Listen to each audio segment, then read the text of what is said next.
Hey everyone, welcome back to the San Joaquin podcast. This is the third episode, and this time I did a podcast with none other than Jason Bassler and Matt from the original Police the Police social media giants. These guys have been around for a long time. Before I even thought about picking up a camera, I started watching their work on Facebook, Twitter. Man, these guys have had millions of followers.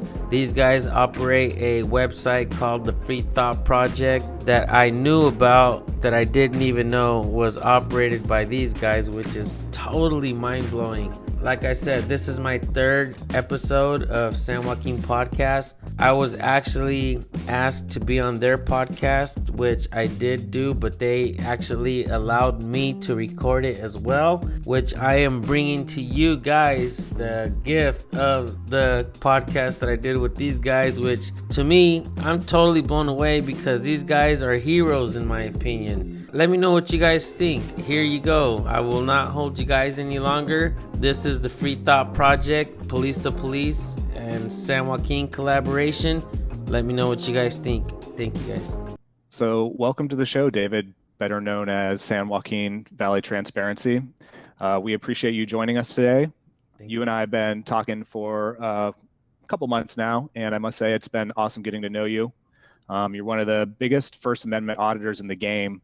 Your YouTube channel has about 200,000 subscribers, and you do a lot to help out the cop watching and 1A auditing community. Do you mind taking a moment to introduce yourself and maybe give those who don't know you a brief explanation about your work and what First Amendment auditing even is? Sure. So my name is David. When I was thinking of a channel name, I was kind of thinking of the area that I live in, and I live in the San Joaquin Valley, so I wanted to throw that in there. Plus, I wanted to add something at the end that kind of said what I was going to do or what I was doing, and that was just bringing transparency to where I live. One of the questions that I get asked the most is, what got me into this? What started me getting recording police or whatnot? I seen a news segment come on the television, and it said that we live in the deadliest county for police justified killings.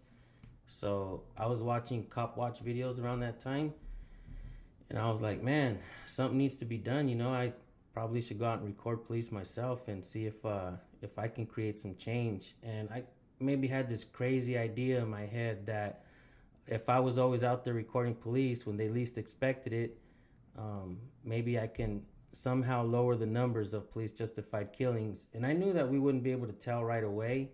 I knew that only in time we could look back and see if my work actually made any difference. I just When I got into it, I just seen how overwhelmed we are by getting our rights violated. And it's not just in Kern County where I live. I seen that we're seeing videos everywhere, and so I just realized and understood that I had to get out and start recording as well. That's awesome, man. Yeah, a lot of times people ask me the same thing, why I started Police the Police. And they always assume it's some kind of negative police encounter, that you had the shit kicked out of you or you're unfairly treated or something. While I understand that perspective, I think it's also important to remember that sometimes people just see an injustice and they want to get involved. They want to try to better their community, better their country. So yeah, it shouldn't be the first thought that people have, but I guess there's such admiration for police that a lot of times, people think that if you're not for police, if you're not pro police, then you must have had some type terrible experience, or either that or you're a criminal. We get that a lot too. Right. It's kind of weird that police use propaganda slogans, and I even wonder if like the banners that they use, like Back the Blue and the Blue Line flags that they hang on inside the police stations, if that's paid for with tax dollars. I feel like if the police were always on the up and up, would they really need slogans to remind people that they're heroes and first responders are heroes? I mean, we get it, we get the idea, but do we really need propaganda to make it look good? I mean, it feels to me like the news is complicit with bad behavior because they don't really highlight, unless it's like it just shows like one certain thing they're trying to push an agenda. But in all reality, it seems like I don't know, something's really got to be done. Sure. Yeah, the best propaganda poster would be just police respecting rights and upholding the Constitution. You wouldn't need to do any of that, Instead of arresting these people for making videos and filming them, they should just respect their right to do it in public. Right. Yeah, there's a term for that. I think it's propaganda, instead of propaganda. But you touched on something there, and I think it is important to mention to both of our viewers, mainstream media generally only covers a lot of the bigger stories that happens within the police violence, police accountability world. A lot of times more local news is covered by, local channels and whatnot. A lot of times people think that they could trust those local channels, and I'm not going to say 100% of the time you can't, but there is incentive for those local channels to try to portray their local police in a certain light because they have a partnership with their police. There is, it kind of goes both ways. So if they're getting leads from the police or if they're getting some type of information from the police, they don't want to necessarily put them in a bad light because it's less likely in the future they're going to get, that jump on a story or that quote on a specific incident or whatever. So that's something to also keep in mind. And it's also another reason why alternative media is so important. We say straight up that we do have a bias. Yeah, like we do have a bias. A lot of news agencies try to tell you that they're, strictly objective, but no, like the Free Thought Project, Police to Police, like we're clearly for freedom, we're clearly for peace, and we're clearly for accountability, and those aren't three things that you're going to hear from local or mainstream media news. But, again, you can't always trust exactly what these guys are saying because they have incentive to try to portray police in a certain light. You're so right about that. We've actually covered several stories where the not the local police department, the local news has been cut off from information. So the police no longer inform them as to like traffic accidents or murder scenes or anything like that. So they can, show up and report those because they've actually shown police in a negative light. So they cut them off. They no longer give them this privilege of inside tips and withhold information from them. I'm actually, there's a perfect example of that. I'm covering this story for the weekend. This kid named John Albers. He was a 17-year-old kid who was gunned down in his driveway by a cop who eventually walked, didn't get any, no accountability whatsoever. In fact, he got like a $70,000 bonus a month later after he killed this kid. And the kid was unarmed, and the cop was there for a welfare check. And when he was backing out of the driveway, the cop feared for his life and put 13 bullets in him. But so the Kansas City Star and another local media outlet, KHUB or something, they hold the police accountable. They actually, report and show the negative aspects as well as the positive ones too. But because they've shown like so many negative ones, the police have failed to give any records to the press on why the cop who killed Albers was cleared. And this is in spite of the mayor saying, back in 2018 when it happened, that they were going to release all these records once the investigation was complete. And they have yet to do that. And the Kansas City Star and this other local news affiliate have both sued the police department there because they've refused to release it. And they've also filed the Freedom of Information Act requests, and they've all been denied. And it's because they have this bad relationship. They're showing police, they're holding police accountable, so they don't get this this quid pro quo that other pro police local media outlets get. Which is also, that's another reason I want to bring up. I was thinking about is the every time someone's killed by police, they go through the rap sheet of this person's prior criminal record, and they just drag their reputation through the mud. And this is like something that every single local media outlet does. Like that has anything to do with justifying the fact that they were killed or beaten. Oh, this guy had 3 arrests for marijuana in the past, so we should probably look the other way now that the police killed him, even though he was unarmed, and presenting no threat whatsoever. So yeah, it's a crazy relationship that the police have with the media, and yeah, we've never talked about that really on a podcast. I'm glad that got brought up. It also seems to me like they sweep under the rug stories that mean something, that if you really dig into it, you're going to find something. And one of those stories to me, for me, is Elijah McClain's story, how he was uh, held down, choked out, and then they injected him with ketamine. Why is that story not out there as much as any other story? And I feel like that's the reason why, because you're going to get into the topic of that. And it just seems like that's been swept under the rug. I've made several videos on that. They get shadow banned. The monetization turns yellow. It just doesn't go anywhere.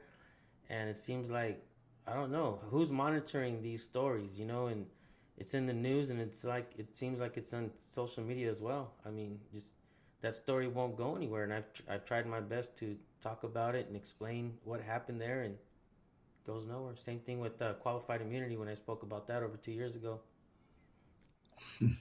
Man, in Aurora, that situation with Elijah McClain is particularly egregious because the cops that held him down. He was innocent. For those who aren't familiar with the story, this was an innocent kid walking home from getting some groceries, and he was an introvert, so he liked to wear a mask as not to interact with the public. And he was detained unlawfully, thrown to the ground, held down, choked out, and then forcibly injected with ketamine, a sedative that makes a lot of people hallucinate. And then he died shortly after that. And the cops that did it, they all walked. Not a single, they ruled the death justified. And then like 3 months later, some other cops with the department went back to the same scene where Elijah McClain was killed, and then reenacted his murder and laughed about it and took pictures of themselves like choking each other out. And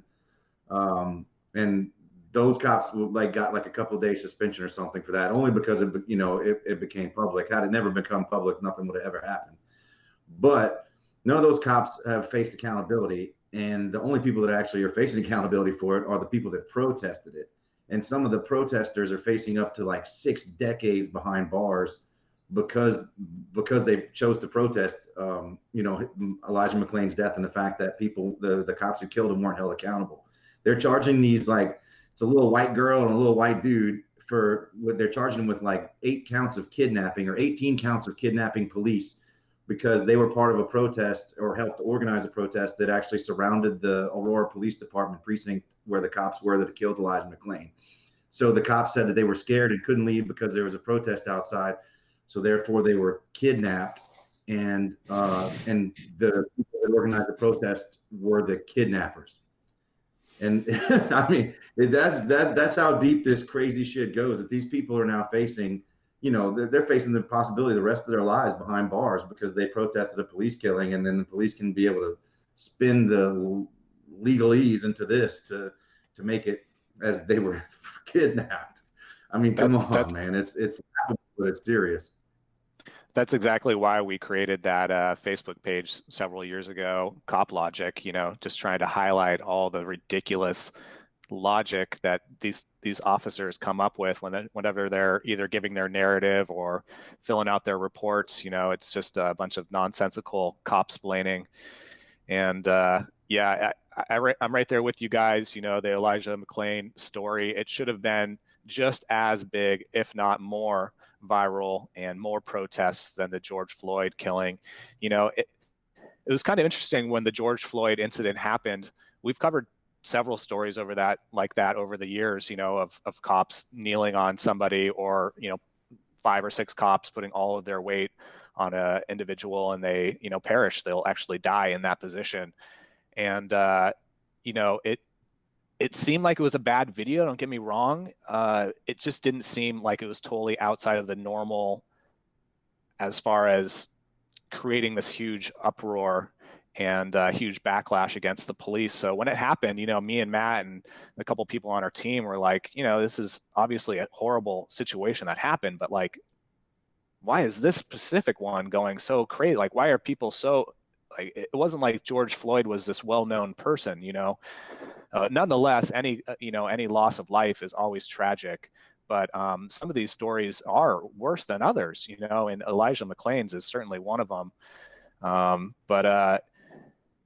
You know, we could certainly talk about police accountability stuff, but I was kind of hoping we could shoot a little bit more towards the auditing side of things, just because I feel like that is such a powerful tool at our disposal, you know, and I would love to talk a little bit more about that as well, if you guys are okay with that.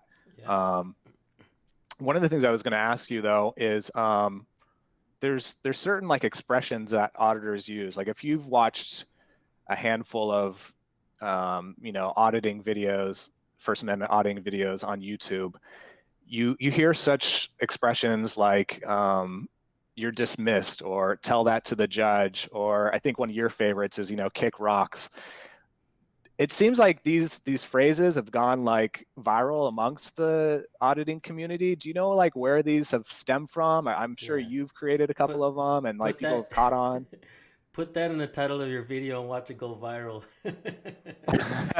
Right. So yeah, there's definitely catchphrases. When I first became an auditor, and I met a woman named Susan Bassey in Sacramento, and she, at a courthouse, she had been arrested for recording inside the courthouse. Her finger was broken, and when we were in there, she was totally blown away because we all had cameras, and she was like, I was arrested for the same thing you guys are doing. And I told her, we're auditors. And she said, who are you? And I said, San Joaquin Valley Transparency. And she's like, I know your channel. And I was like, oh man, that's cool, right? Can't wait to put that on my channel, right? But I talked this woman into creating a channel of her own, and I helped her get her channel grow a little bit. But one of the things she taught me was, you know, you guys need to stop calling yourselves cop watchers. You guys need to stop calling yourselves auditors. Call yourself a journalist, because there are actual laws that protect you as a journalist. So I started to understand these things little by little later on. But this whole cop watching genre thing, to me, it was like amazing. Like I started watching a channel called Joe Citizen Ho, and he totally blew my mind, because I didn't know you can talk to police like that, let alone record them in public, right? And so when I'm watching this guy do his work, I watched his videos probably like 20, 30 times each one. I was totally like, I was invested in it. And so like I said later on, I started auditing and cop watching. The auditing term kind of took off on its own. First Amendment audits, it kind of took off on its own. When I came on scene, there was only probably a handful of auditors out there. I don't really want to talk down on them, but it seemed like these guys were like doing their own thing. It seemed like they were trying to corner the market, maybe discourage folks, and I can hear, you know, what they were saying. And it just seemed like very discouraging. So when I came on scene, I started to kind of say things like, come on, you guys, pick up a camera, record. You know, you guys don't have to donate to me. Pick up a camera, record, and hold your own officials accountable. And little by little, channels started picking up. This one channel, Wolfie Gladly, went out and did an audit, and more channels started picking up and doing it. And then I started sharing their videos and helping their numbers grow. And the next thing you know, this whole First Amendment auditing thing just started taking off. But I don't want to take credit for that. I think it was already taking off before I came on scene. And there was channels that were coming on like I feel like First Amendment audits kind of got a bad reputation, almost from the very beginning, just because the biggest channel when I came on scene he had like 24,000 subscribers, and that was like big, right? But this guy wasn't a great guy, man. And there was other people that came on scene, and I'll give you an example. There was an auditor that was this particular auditor was transgender, but the auditor was the camera was facing the serviceman's crotch area, and the auditor says, and this is kind of gross, but the auditor says, I can't wait to look at this later. I'm gonna take it home and go beat off to this. And I was watching this, and I was like, whoa, dude. I was like, no way.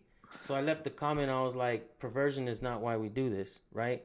And next thing you know, I get attacked from their channels people, and they're like, oh man, this is. So I kind of knew that First Amendment auditing wasn't gonna get picked up in a good way. I knew that when local media, local news stations, mainstream even, if anybody picked it up, they're just gonna highlight the bad that we do. And especially if there's an agenda out there to take our right to record away, the bad that we do is going to um, benefit that idea, to let's stop these people from recording. And I got to be honest, Jason and Matt, um, I made mistakes along the way. I feel like I was a little chihuahua cornered in the cornered and just getting ready to bite.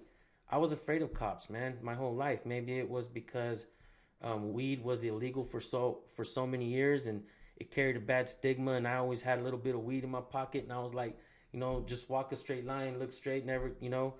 But now weed's legal. But I see cops now, right? And not only do I have my camera ready to go, like if I see cops, I'm no longer scared, man. I'm trying to flip it and trying to get a cop watch in, and it's a whole different feeling. It's empowering. I know I've kind of went off a lot on saying a lot of stuff, but First Amendment audits, I feel, has had a bad stigma. The ACLU, from my understanding, wants nothing to do with auditors. Mainstream media wants nothing to do with auditors. Local news won't pick up our arrests. And when they do, they still try to make us look bad. I mean, Yeah. I was really late to the game with auditing. In fact, that was one of the questions I had for you, is like, when did all this start? But I've been in the cop watch, cop block community, since like 2011, 2012. So as Matt, maybe even before that. So I was really excited to hear about this whole community. And at that point, it was already thriving. There was already a lot of channels out there. And to me, it's some of like the bravest work that you could do. It's one thing to listen to like a police radar or a scanner, and maybe try to show up at the scene of like a traffic stop or something and try to film them at that point. But it's a whole other ball game when you're actually going to these government buildings and putting cameras out there. And sometimes you're in, not necessarily, I don't want to say in people's faces, but you're in publicly accessible areas doing a First Amendment protected activity. So technically, legally, you're not doing anything wrong, but still, these cops and sometimes even employees at these public institutions, they get triggered, and they see a camera, and they don't understand or know what the First Amendment applies to. So they think that you're doing something wrong. So a lot of times when we share these types of videos on our channel, people who are unfamiliar with auditing, they'll sometimes claim that the auditor is just trying to provoke police into some type of negative encounter, or try to like make them say or do something that they're not supposed to. Like what kind of response do you have for those types of people when they say that?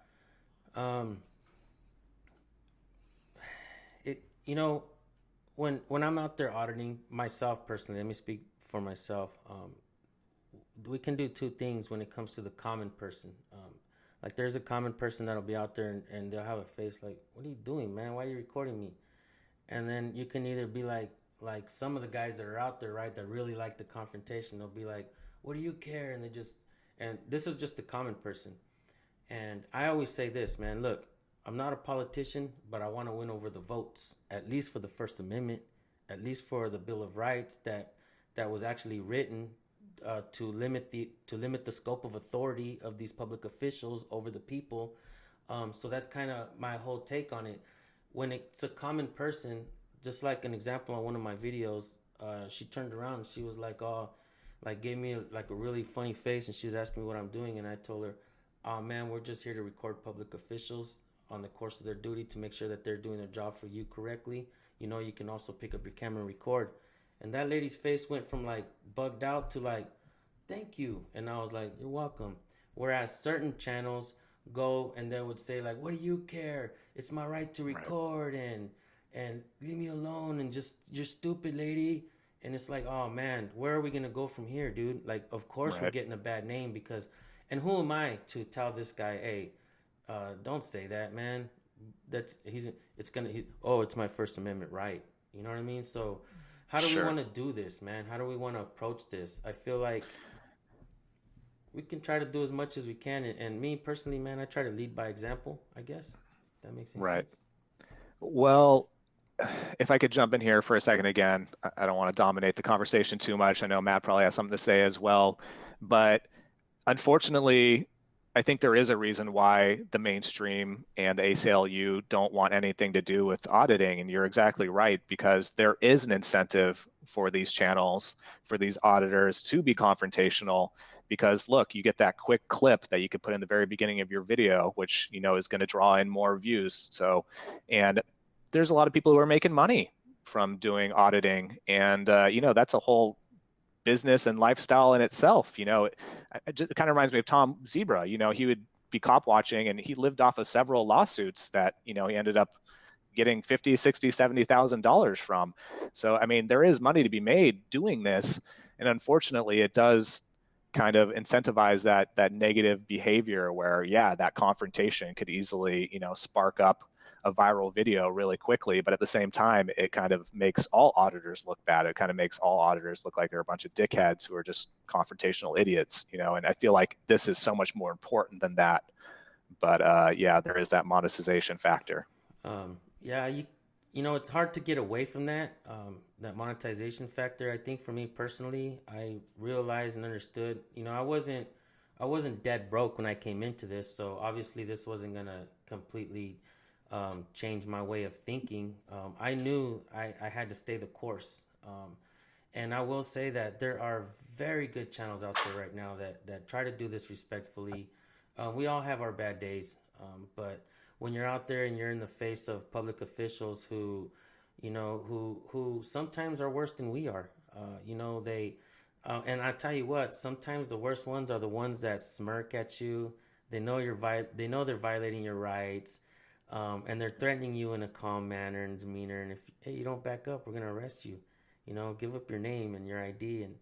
And when it comes to auditing, look, we got a bad reputation because of the mistakes that we have made, but we have also created change. And another thing that I learned from Susan Bassey, and this is one of the things that I feel I help channels for a reason. Like with me, when it comes to politics, I don't care if you lean towards the left or you lean towards the right. I want to try to straighten people up and push them forward and say, hey, man, this is where we need to be. We need to start holding these officials accountable.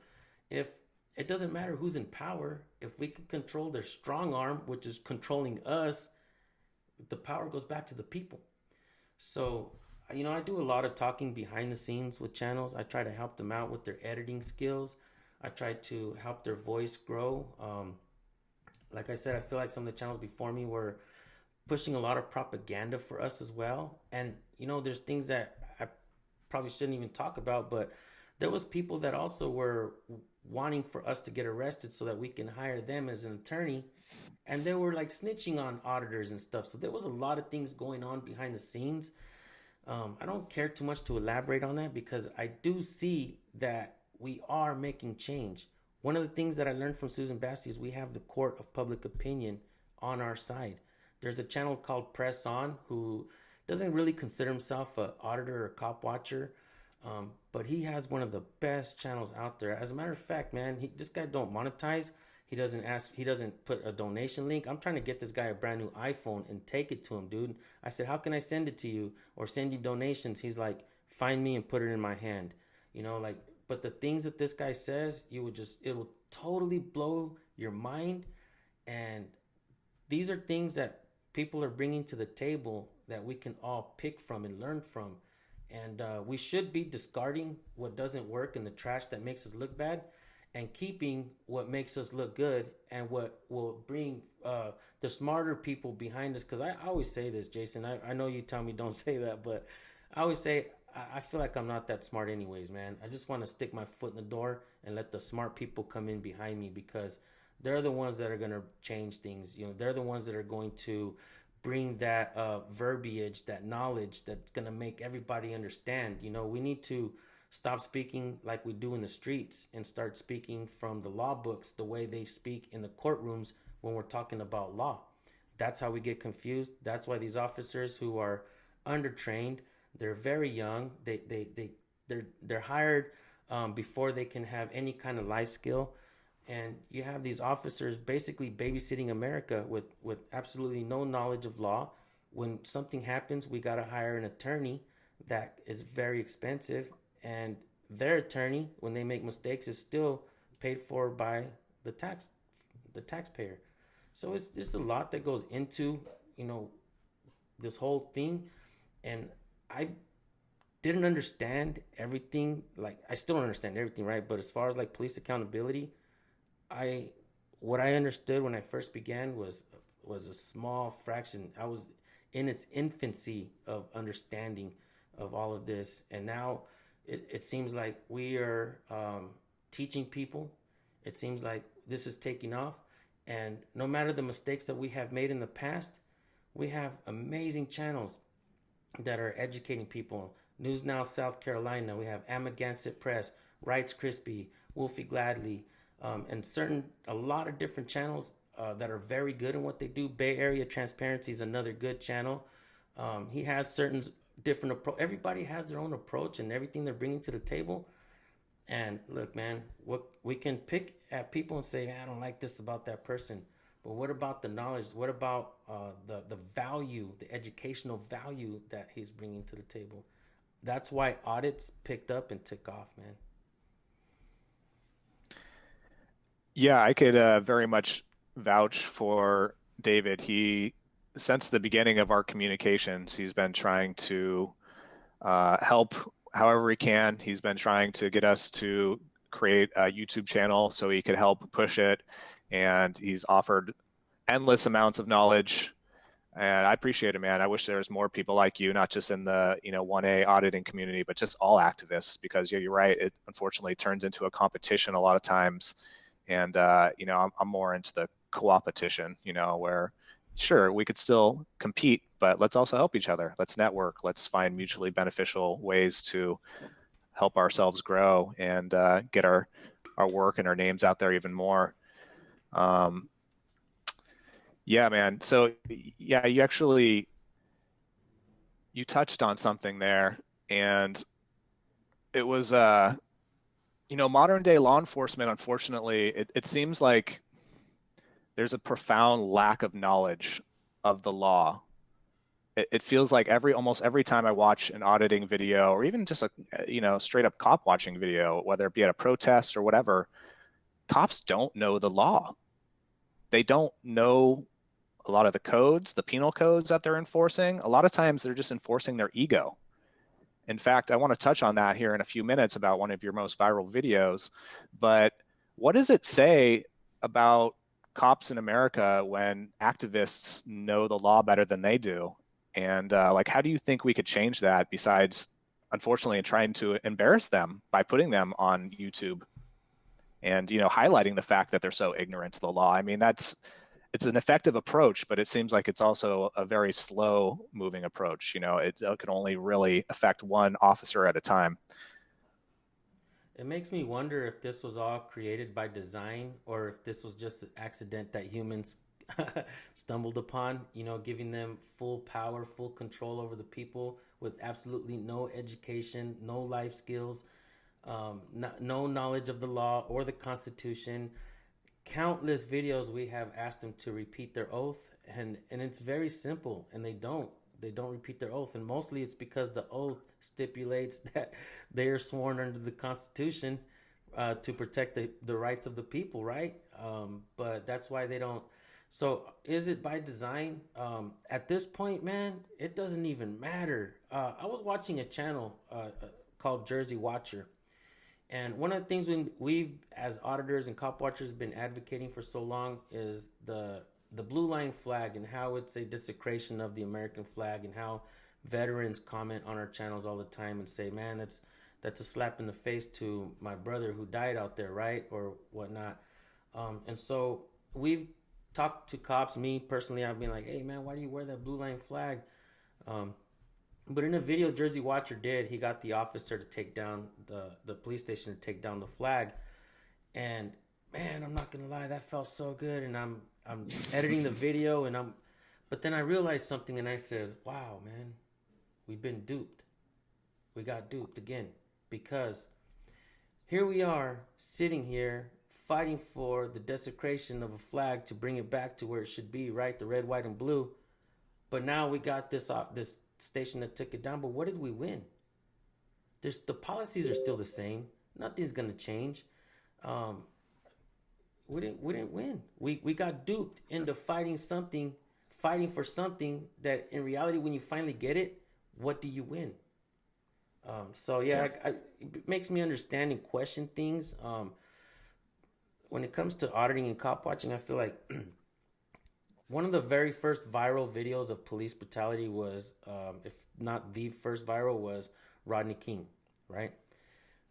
So we have someone that recorded that, and then we have these checkpoints refusals, and then you have people getting pissed off. What, I stumbled into Russia? They're recording police and they're asking questions. People getting pissed off and demanding their rights, right? And then you have the police arresting some of those checkpoint refusal guys and taking away their cameras or whatnot. But then technology, we got empowered with recording. So then people started live streaming, buying smaller cameras and hiding them or whatnot. So we begin to see this clearer, what's going on, a clearer picture. And then we have, fast forward, we have what I like to call is level 2.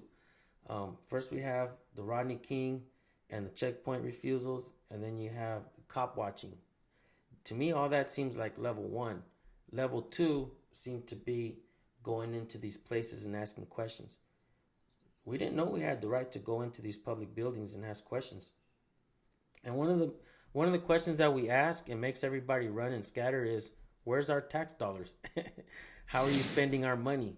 And these people like to call the police on auditors, right? And they like to say they're disturbing the peace. When cops come, they're like bullying around. Well, you raise your voice, you're disturbing the peace. She said you're disturbing the peace, so you're disturbing the peace. It's all right here on video. And so what happened years before when people went into these installations, these government installations, right, asking questions, when they're not recording. When the person gets pissed off and says, I don't like the way they're talking to me, can call the police and get them out of here. Disturbing the peace. You can't prove it that you weren't. And so that to me seems level 2 seems to be like auditing, because here we are, people now understanding that we can actually go in there and ask these important questions, and they need to be answered. Then we have, which I consider level 3. And auditors, we're not there yet, bro. There's one guy, Jersey Watcher, that I just mentioned. And clearly, he's not the first guy to do this. But to me, he's one of the first guys to master the art of this. But he goes into council meetings, and he's sitting there, and he's holding them accountable. There was one video that I truly loved, man. And let me tell you a little bit about this guy. He'll go to a BLM gathering, and he'll wear his red hat, his Make America Great Again hat. But he'll also go to a Back the Blue, Make America Great Again gathering wearing his BLM stuff. This guy is like a super troll. He wants to piss people off. And to me, I feel like our feelings, they need to be touched, bro. Our feelings need to be told, hey, I don't like you or something, because that's their freedom.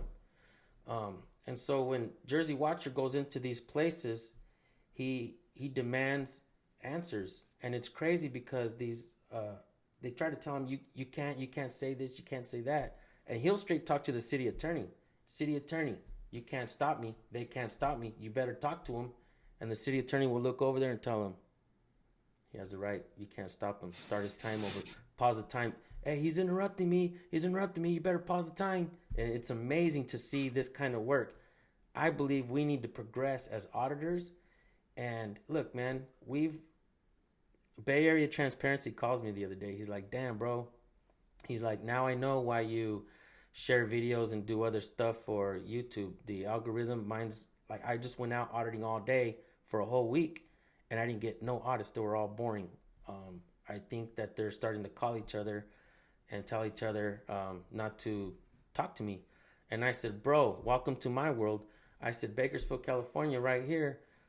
They sent out a notice and an email to and I know this because I got friends and their wives that work in these places, right?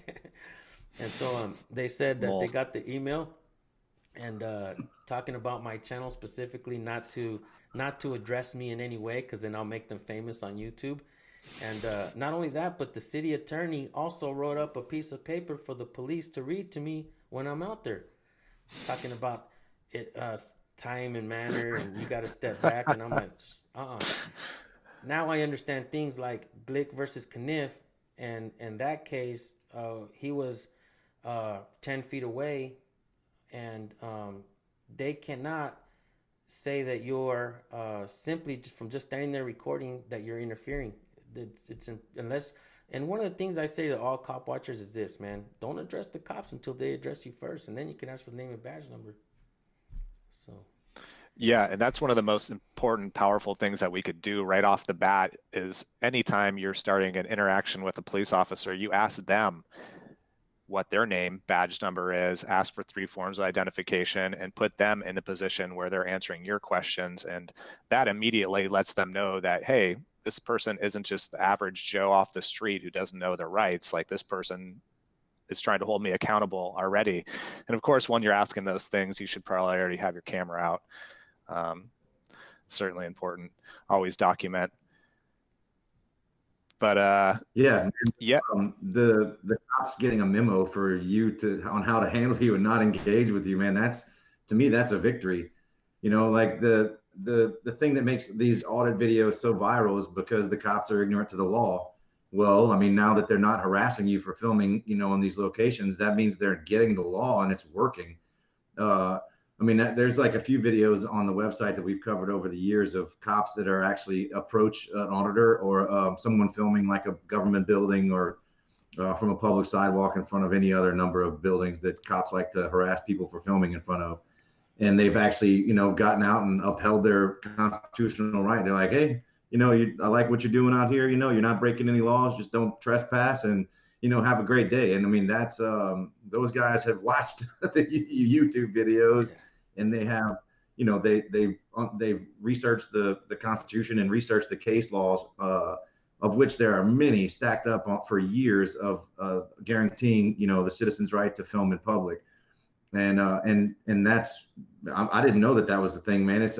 I know that's not good as far as like trying to generate revenue by auditing, but that's not the main goal, right? The main goal is to actually educate and create a more freer society. And I think that that's actually doing it. You know, like when cops aren't engaging, that's a win. That's a huge win. Right. I mean, we've seen several instances, you know, that where people were just filming and they've gotten, you know, guns pulled on them, or they've gotten, you know, even like women, like just harmless women, just frail, like holding up a camera, getting, you know, brutalized by cops for doing nothing other than filming.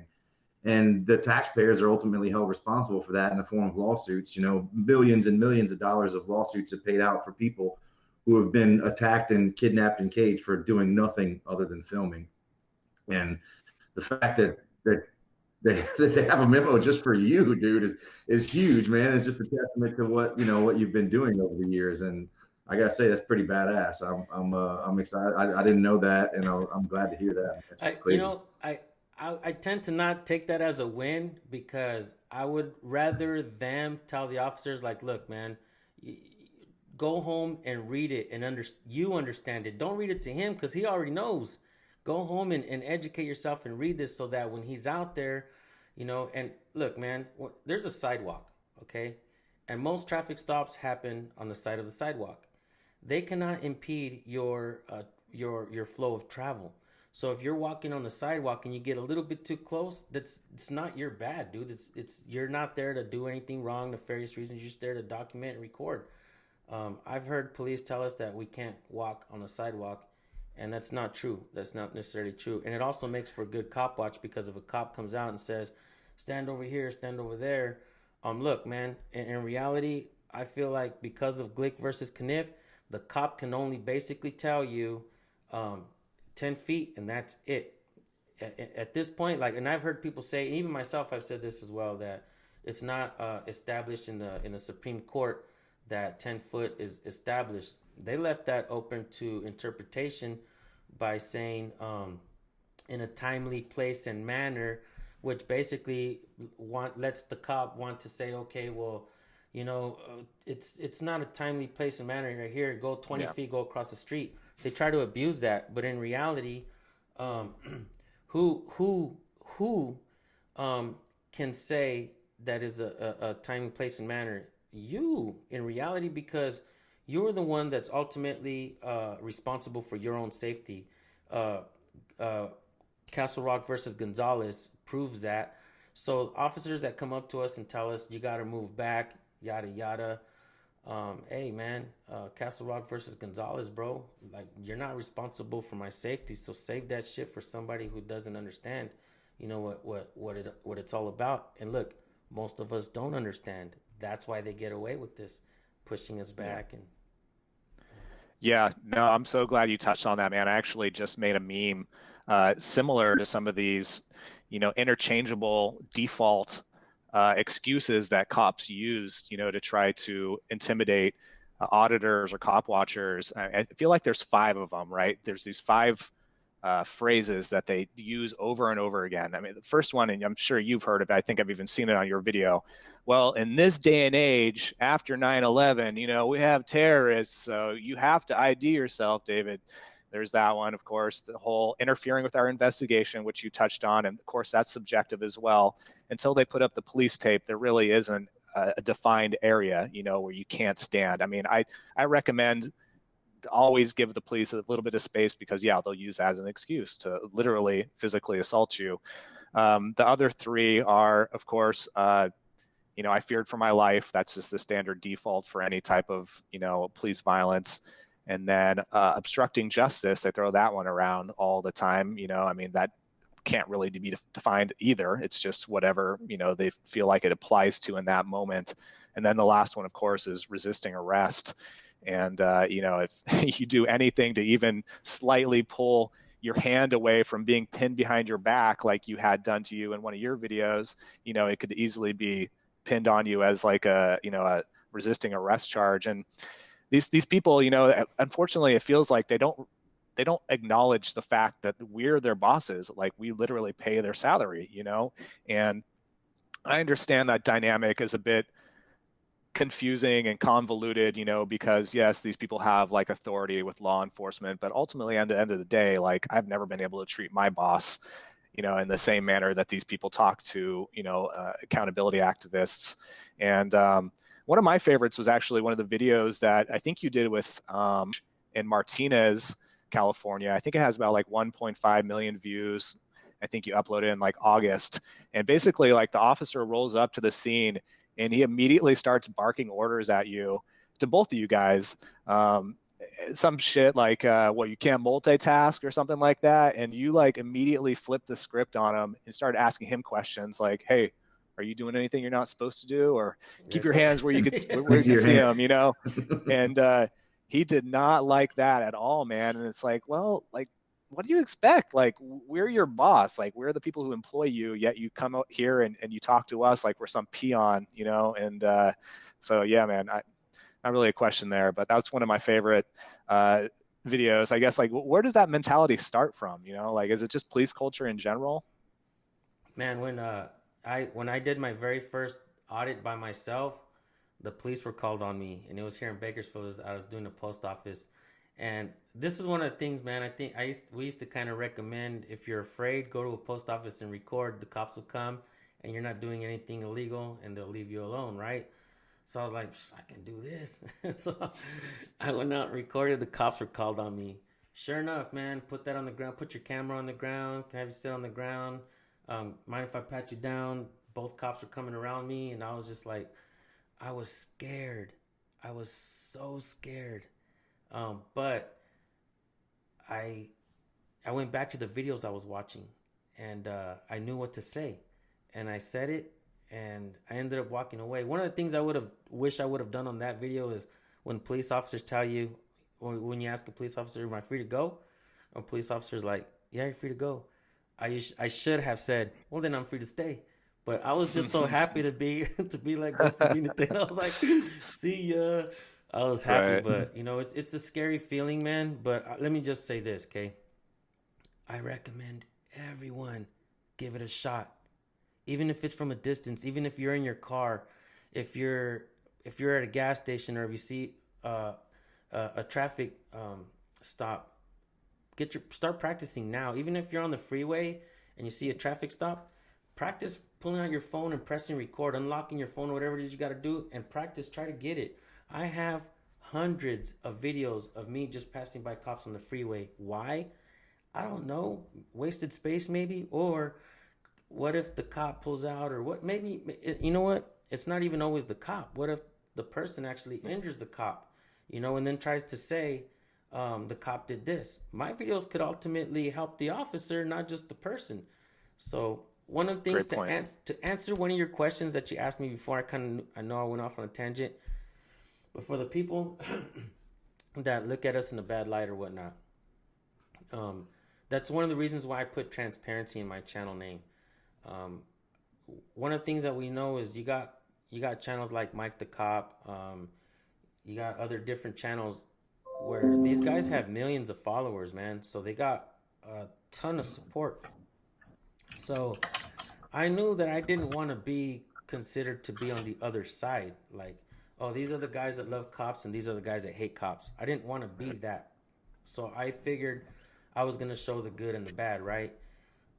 Obviously, for the work that we do, and I'm not going to lie, man, when we have videos where cops actually help people, they get a lot of praise on my channel. So, I tried to make sure that I was going to go down that route instead of going down as a police hater or whatever. First and foremost, man, I have lifelong criminals in my family, and I also have law enforcement in my family. So I try to look at this down the middle and try to find some kind of resolution to what's going on. Totally, man. That's definitely important. We try to also highlight the good officers who are doing positive actions. Now, does that mean they're not complicit in an institution that's ultimately funded by stolen money to initiate violence on peaceful people? No. But by highlighting these positive acts, at least we're putting the positive out there. So maybe another cop happens to see that, and hey, look, there's a few comments here from the general public saying, like, I respect this cop, like, these are the types of cops I want. Maybe it just happens to plant a seed in his head. Maybe the next encounter he has with a civilian, he'll actually be cordial and remind himself, why he took the oath. So it is important. It's absolutely important to highlight the good stories as well. It doesn't mean that we are, pro law enforcement. It doesn't mean that, we think that there is some salvage in the institution. I personally don't. I don't think it could be reformed, but it's not going to be reformed or abolished overnight. So we might as well, highlight some of these stories. And the other thing you touched on too is really important, is that yes, the camera is the great equalizer. It's accountability and transparency for both parties. And I think that's something also that we always need to vocalize when we are filming police, because it's not just for us and our protection, it's for their protection too.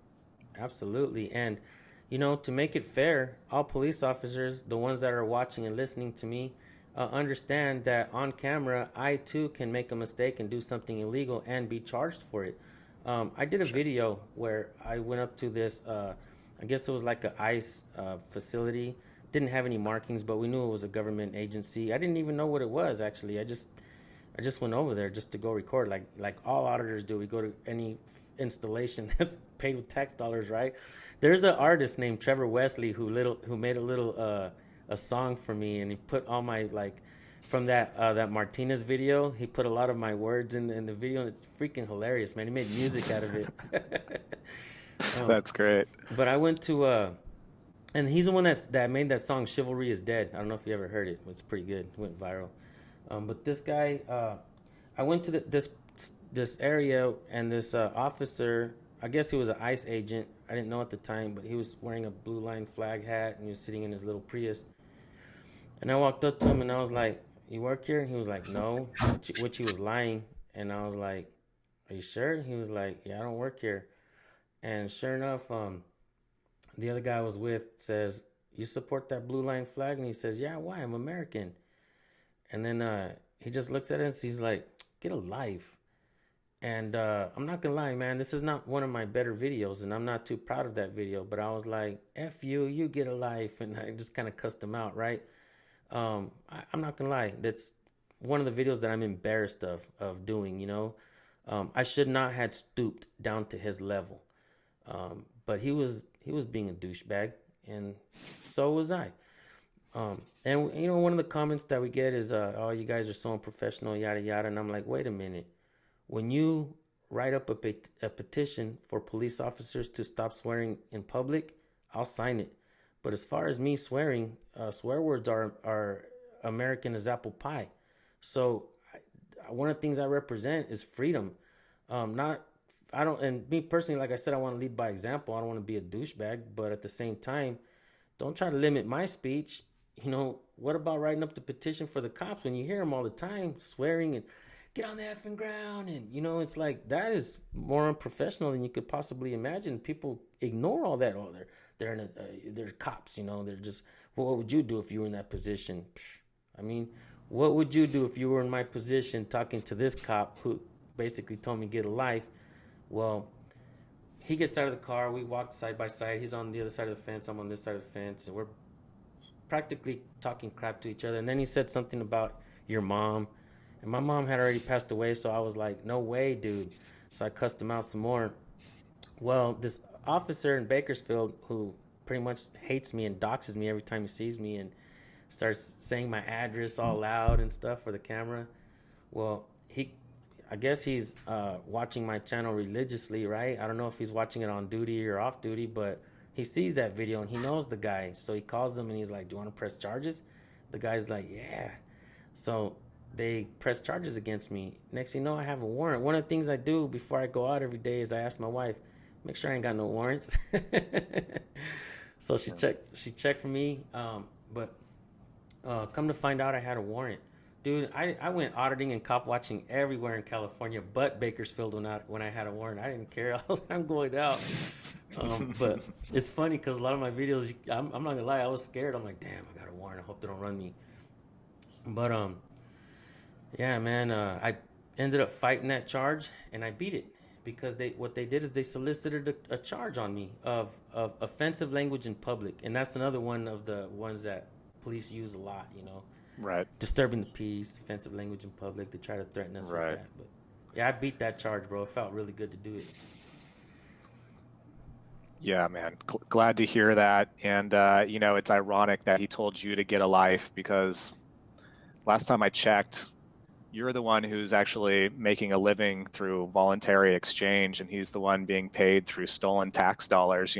So he's the welfare whore here. And you know what's amazing? Fact that you know what's amazing that you say that about welfare is, do you know that police officers actually get the exact same paycheck as a welfare recipient? It's stamped the same. It's sent the same. They are welfare recipients, whether they like it or not. That's interesting. Yeah, well, I mean, it all comes from the same place, so it's not much of a surprise. But David, man, it's been great chatting with you. I know we're getting close to the hour mark here. Just a couple last questions for you. What is Penal Code 148 subsection G, and why is it so important that all cop watchers and auditors in California know about that penal code? It basically stipulates that we're allowed to record in public. They're not allowed to hinder our freedom of speech, our right to record. And it's bottom line simple.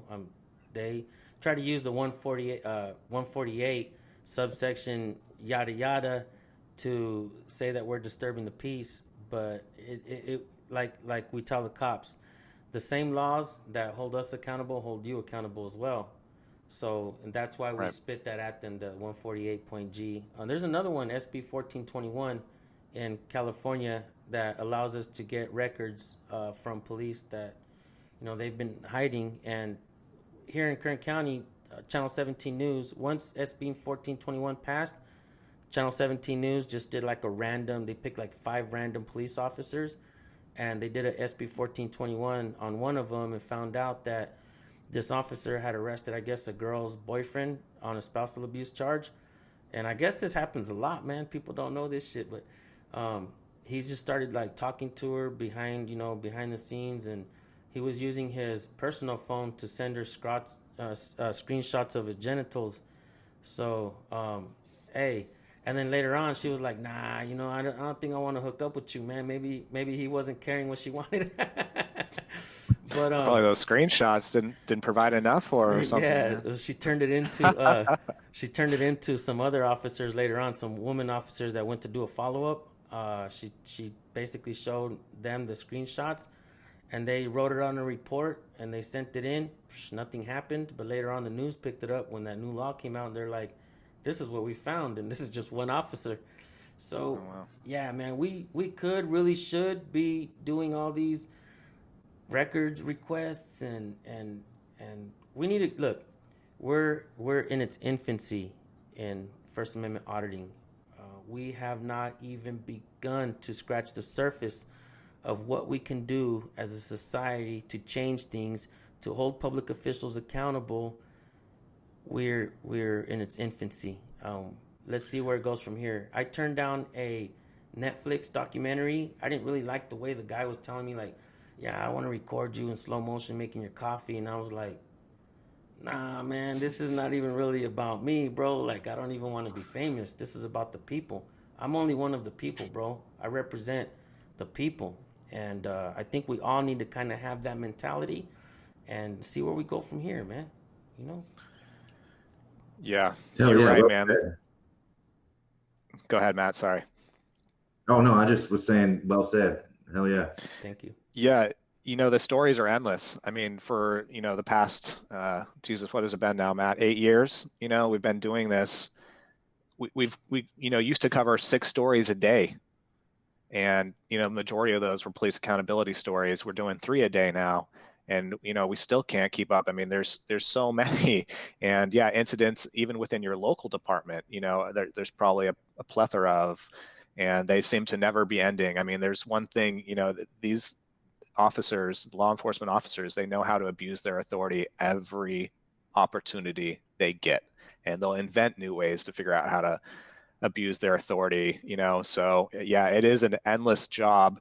It's a thankless job as well. It's pretty rare that you get to have these kind of conversations with fellow cop watchers and give each other a little bit of appreciation, because a lot of people just tune out that whole side of reality. They don't want to know about everything that's going on. They want to believe, they want to be NPCs, and yeah, police are on our side. Like, police are the good people.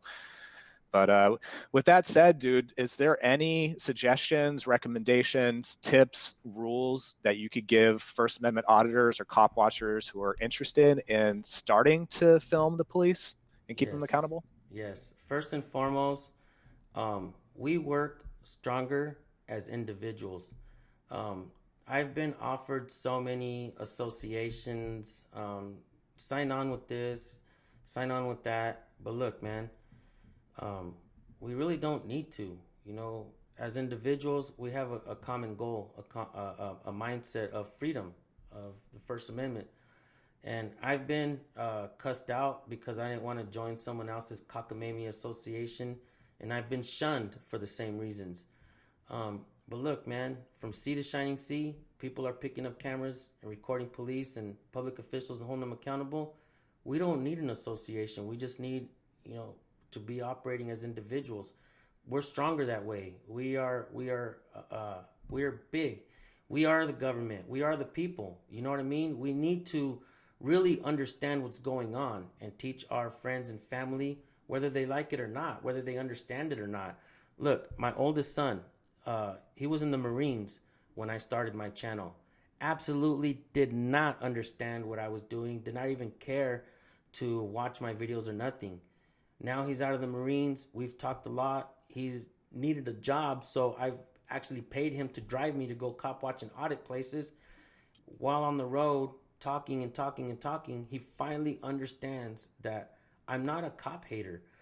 This isn't about an anti-police channel. When I get comments like, "Oh, so this is just another anti-cop channel," and I'm like, "No, bro, we're not anti-police, but you got to understand something here. We don't love police here blindly either. We try to find some resolution to what's going on. So why don't you stick around, and hopefully we can educate each other, because I want to learn from you as well." There was a retired fish and game warden who watched a video of a positive interaction of another fish and game warden, and I mentioned that, look, guys, on my channel, I want to highlight the good and the bad. So here's a video of a fish and game warden who acted professional, yada yada. This guy seen it. He had already written some other books, and he was like, I'm writing a book. So there's already been a book. He says it was inspired by me because I was not like showing that I was a cop hater and that auditing channels are just like, cops. So he started to really pay attention. He went back and looked at a lot of audits that were done, arrests that were made, and he wrote a book. And let me show you guys what book it is.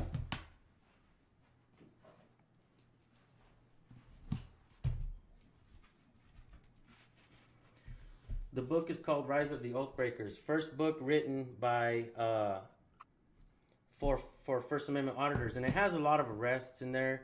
It has a lot of channels that, for instance, I don't get along with anymore. Why do I promote the book? I have no financial interest in the book, so there shouldn't be no question as to the validity of it or the importance of what you'll find in it. I believe that if mothers bought their teenage sons this book, it could ultimately save them a lot of grief when they're out in the streets and they're getting accosted by a police officer or whatnot. Look, man, I never wanted to be famous. I turned down that Netflix documentary. I feel like whoever becomes famous, we'll all follow. We'll follow behind because, like I said, there's a lot of channels that do this for the good reasons, and people are starting to recognize and understand who those channels are, and those channels are starting to take off. Hundreds, thousands of subscribers, millions of views. It's amazing. Another piece of advice when you're out there recording cops is look at the police through your phone. Don't look at them in their eyes. Look at them through the phone. This solves two things. First, you're not going to get the accidental crotch cam, right? You're not going to be looking at him and recording his crotch on accident, right? Accidentally. No, you're going to, and that solves that, right? You're going to get actually his face and stuff. But it's also going to let the officer know that he's not just talking to you. He's talking to the people that are going to be watching this video. And I think that has kept me safe from arrest a lot. I've given up the secret so many times. Who picks it up? I don't know. Who discards it as useless information is beyond me. But, simple things, man. Look, we're activists, journalists, right? I'm a journalist. But we're also YouTubers now.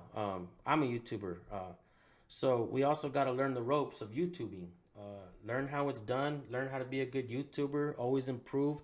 Not just your knowledge of in the streets, but how to edit videos. And look at what I'm doing. I'm doing a podcast, man. I ain't never done this kind of stuff before. I don't know what I'm doing, but I'm trying my best.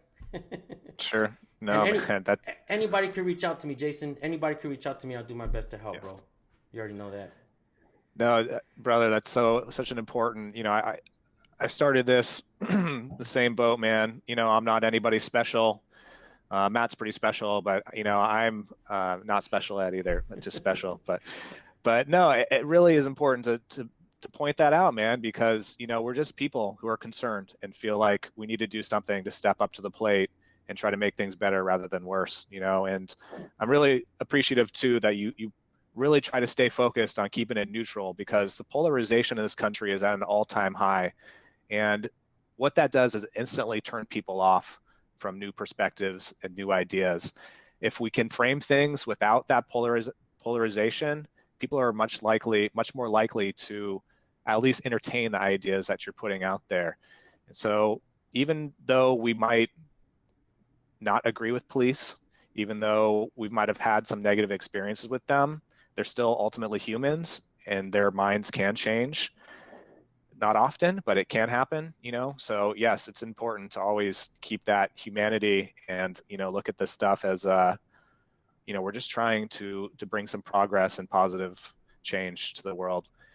And with that being said, unless there's anything else you have, Matt, I think we should try to wrap this up. Maybe you can share, David, where people could find you. All your social media accounts. For us, we're on PoliceThePolice is pretty much on every social media channel you could think of. We're on Instagram, we're on Twitter, we're on Facebook, we're on Minds, MeWe, Telegram. So please reach out to us. We also just partnered up with Legal Shield, which is basically an app for 24/7 lawyer advice, recommendations. There's a bunch of different services that they provide as being lawyers as well. I just did my will recently through them. So come to thefreethoughtproject.com and sign up. What is it, Matt? Is it like 24 bucks a month or something like that? Yeah, it's 25 bucks a month. You get all these different editions like trial defense, and there's like a Second Amendment package that helps you, defend yourself. Gives you an attorney for any type of gun situation you might be in. So it is actually very beneficial, and it's nice just to have that on standby. You could actually get in contact with a lawyer within 4 to 6 hours.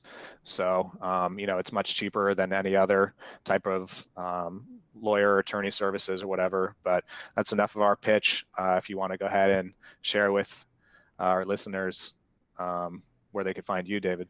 Okay, so my main channel is San Joaquin Valley Transparency on YouTube. I am branching out to Instagram and Facebook as well. I have a second channel called San Joaquin News Network that sort of blew up because my main channel was taken down for a while, but it came back. So I got San Joaquin Valley Transparency, San Joaquin News Network. I just started a channel called San Joaquin Podcast. But I also have my youngest son who's been cop watching with me since he was 14 years old. He's 17 years old now. His channel on YouTube is called Nate Skates 182. My oldest son, who was a Marine when I first started, who didn't really care too much about my work, he now has a channel called San Joaquin Jr. He's done some cop watching with me, and he also shares videos as well. And my other son, who is in school, absolutely did not want to even hear about what I was talking about or doing. Did not care. He was just being a kid, fresh out of college and just enjoying life. In college, enjoying life. And little by little, he was driving me around as well and understanding what I do. So now he has a channel as well called San Joaquin Audits. None of this was planned out, bro. None of this I never expected to get big numbers. I just went out, decided to pick up a camera, record police, and where it went from there, here we are today. I understand a lot more than I did when I first started, and I want to stay the route. I want to not fall off and just become beside myself and forget about what I really wanted to do. And like I said, man, actually I've told you this before, but I've noticed your work way back when. Your work also is part of the reason why I'm here. It did wake me up, and I also was asleep in the past. I did believe that cops were here to protect us, and in reality, case law states that they're not here. One more thing before I go. There's 3 policies that I always like to, that I believe that we should look at, in general. One of those policies is internal investigations, right? Internal affairs, they basically investigate themselves. It's like my kid punching the neighbor's kid comes over and is like, hold on, wait here, let me go talk to my son. I come back and my son was like, he was staring at me in a threatening manner. Pa, I thought he was going to hit me.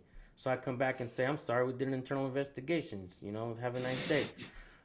That's internal investigations. Qualified immunity, you would think that qualified immunity would have been spoken about during this whole George Floyd incident, right? It was enacted a couple years after the Jim Crow laws were repealed.